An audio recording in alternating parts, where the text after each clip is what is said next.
Welcome to East West Horizon. This is California, and I'm Sylvia Tian. Queen Elizabeth, Britain's longest reigning monarch and the nation's figurehead for 7 decades, died at her home in Scotland, aged 96, on Thursday. Witnessing the changes of the British state for nearly a century, Elizabeth II has created an almost perfect image for the Queen with her elegance, and also created an icon of Elizabeth II era. Let's take a look at Queen Elizabeth II and her life first. As Britain's 63rd monarch, Queen Elizabeth II has steered the monarchy through decades of social change while remaining a symbol of national stability in a shifting world. The eldest child of the Duke and Duchess of York, Elizabeth Alexandra Mary would have been expected to play merely a supporting role in the monarchy. At the time of her birth, on April 21, 1926, her uncle was the Prince of Wales and heir apparent to George V, her father being only second in line to the throne. Elizabeth's life changed abruptly on December 11, 1936, when her uncle, now King Edward VIII, announced he was renouncing the throne to marry twice divorced American socialite Wallis Simpson. The crown was passed to his brother, now who became George VI, and Elizabeth became heir presumptive on the assumption that her father would have no sons to take precedence over her.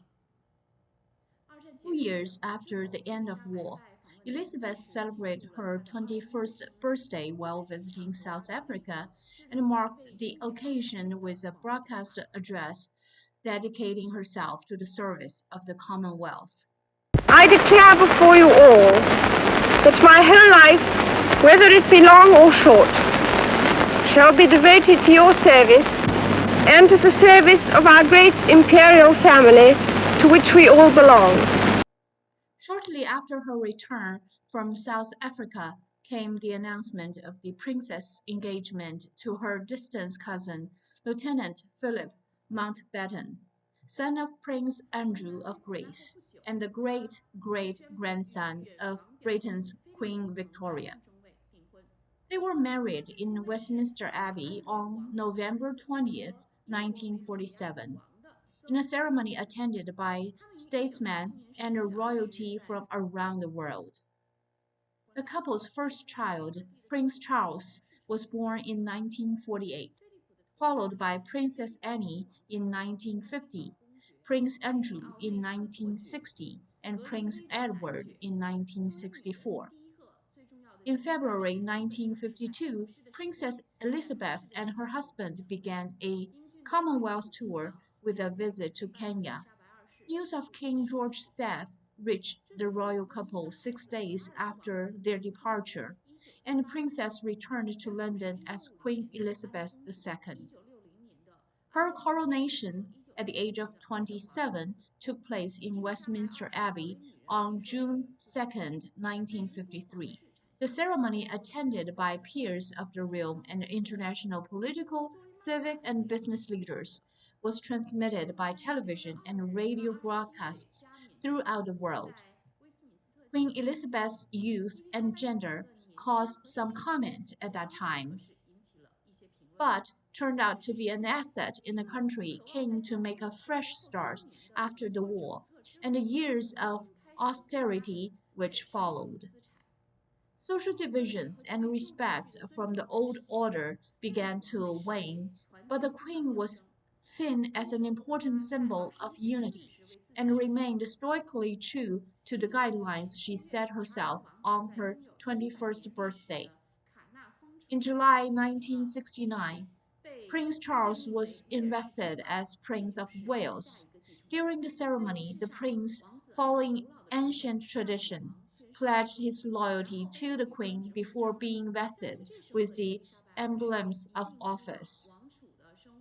Later that year, Prince Charles, at the age of 32, married 20-year-old Princess Diana in a ceremony watched by an estimated worldwide television audience of 700 million people.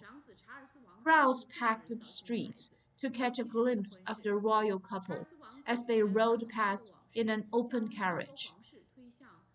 Princess Diana gave birth to the couple's first son, William, in June 1982. Their second son, Harry, was born in 1984. But later, the separation of Charles and Diana, an affair between Charles and Camilla, became the headline of all the newspapers. It made the royal family become news focus for a certain period of the time.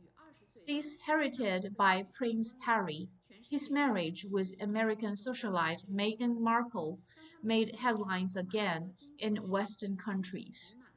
As the mother and grandmother, Queen dealt with both issues in a gracious way that one could hardly be.